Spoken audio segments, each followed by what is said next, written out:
सलाम दोस्तों, आज की पुरानी फाइल में हम खोलेंगे एक कातिल की ऐसी कहानी जो आज तक पकड़ा नहीं। ये कहानी है एक साए की जो शहर दर शहर लाशों के पीछे सिर्फ निशान छोड़ता रहा। पहली बात, कत्ल सिर्फ गोली या छुरी से नहीं होता, उसका ये कहना था। बाज दफा कातिल की जहानत खुद एक हथियार बन जाती। ये कहानी है एक ऐसे कातिल की जो इंसानों से नहीं, इनके खौफ से खेलता था।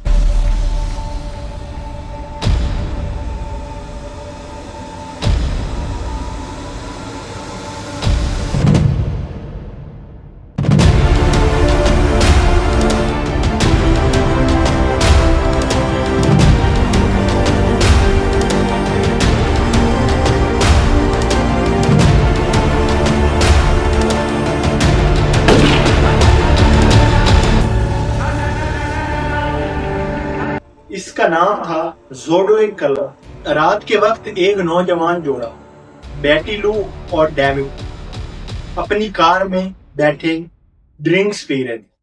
सुबह के वक्त दोनों की लाशें सड़क के किनारे पर मिली।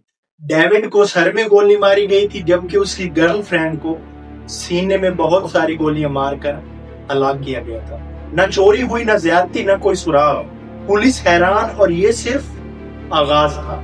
उससे कुछ हफ्ते बाद वहीं पर एक और जोड़ा कार में मौजूद था।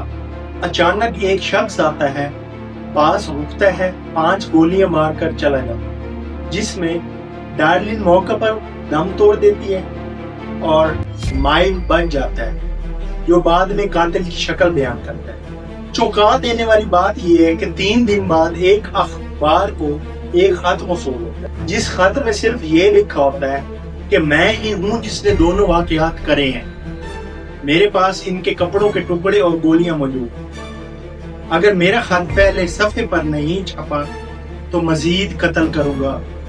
अब अखबार को वो धमकी दे रहा है कि मेरा खत फ्रंट पेज पे न्यूज के नहीं छापा तो मैं मजीद कत्ल करूंगा और कत्ल बढ़ाऊंगा।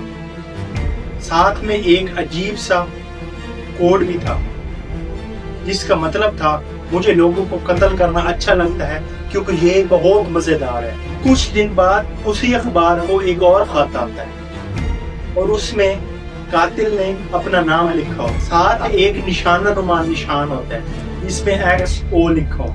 पुलिस और मीडिया हिल गए। कातिल ने खुद को जोड़े कहना शुरू कर दिया, जैसे कोई ब्रांड हो।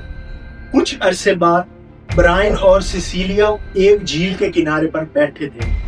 एक शख्स आता है, चेहरे पर स्याह मास्क और सीने पर वही निशान। इसने दोनों को रस्सी से बांध दिया और चाकू से बुरी तरह जख्मी कर दिया।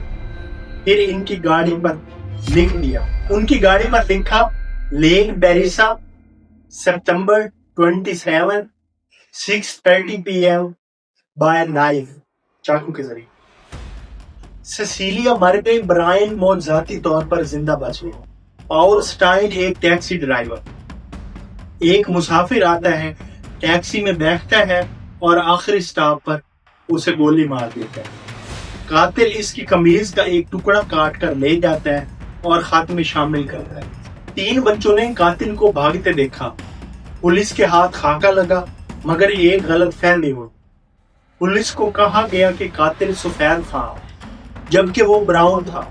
1970 तक ज़ोडोइक ने 20 खतूत भेजे। हर खत में धमकियां, कोड्स और बात स्कूल के बच्चों को मारने की धमकियां होती थी। मैं स्कूल के बच्चों को मार दूंगा और देखना कोई मुझे रोक नहीं सकता। उसके अल्फाज ये होते थे, मैं कभी पकड़ा नहीं जाऊंगा क्योंकि मैं तुम सबसे ज्यादा ज़हीन। ये भी लिखा होता था हर खत में। 51 साल बाद 2020 में 3 शहरियों ने ज़ोडोइक का एक कोड तोड़ लिया। उस कोड का मतलब था, मैं गैस चैम्बर से नहीं डरता क्योंकि वो मुझे जल्दी जन्नत पहुंचा दे।